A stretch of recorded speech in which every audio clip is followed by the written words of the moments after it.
పెట్టుబడులను ఆకర్షించడమే లక్ష్యంగా నిర్వహిస్తున్న తెలంగాణ రైజింగ్ గ్లోబల్ సమ్మిట్ ను ప్రపంచ దృష్టిని ఆకర్షించేలా రూపకల్పన చేసింది రేవంత్ సర్కార్. ఆయా రంగాల వారీగా నిర్వహించే కార్యక్రమాలను వినూత్నంగా నిర్వహించేందుకు ప్రణాళిక వేసింది. డిసెంబర్ 8న ప్రారంభ ప్లీనరీతో పాటు నెట్ జీరో అంశంపై చర్చ జరగనుంది. IT, NITI Aayog, semiconductors తయారీ, డీప్ టెక్, ఏఐ ప్లీనరీతో పాటు gem strategy, circular economy, Australia session ఉంటుంది. Talent mobility, Bharat future city, Canada session అనంతరం ఆసియన్ దేశాల కార్యక్రమాలు నిర్వహిస్తారు. ఎన్హెచ్జీ, క్రెడెంట్ and inclusion, flexible and gig economy work, women entrepreneurs, agro value, China via టెక్నాలజీలపై చర్చ జరుగుతోంది.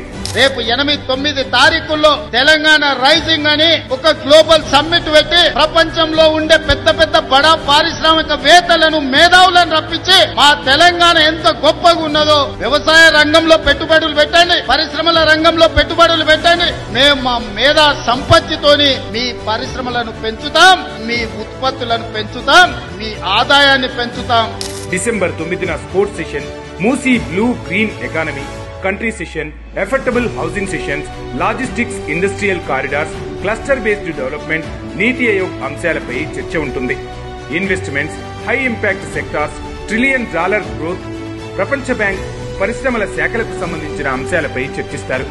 భారత్ ఫ్యూచర్ సిటీ, జీసీసీల ఏర్పాటు తదితర అంశాలపై చర్చ కొనసాగనుంది.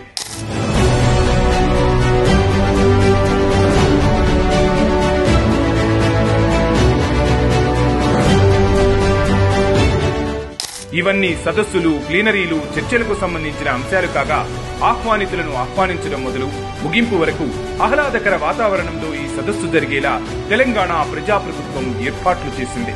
తెలంగాణ వారసత్వ సాంస్కృతిక వైభవాన్ని చాటేలా పేరిణి నృత్యంతో కార్యక్రమం ప్రారంభం కానుంది. కొమ్మ కోయ నృత్యం, ఎంఎం కీరవాణి స్వరాలు, వీణా వాద్యం, గుస్సాడి కార్యక్రమాలు ఆకట్టుకోనున్నాయి. ఇక తెలంగాణ వంటకాలతో పసందైన విందును ఏర్పాటు చేసింది రేవంత్ సర్కార్.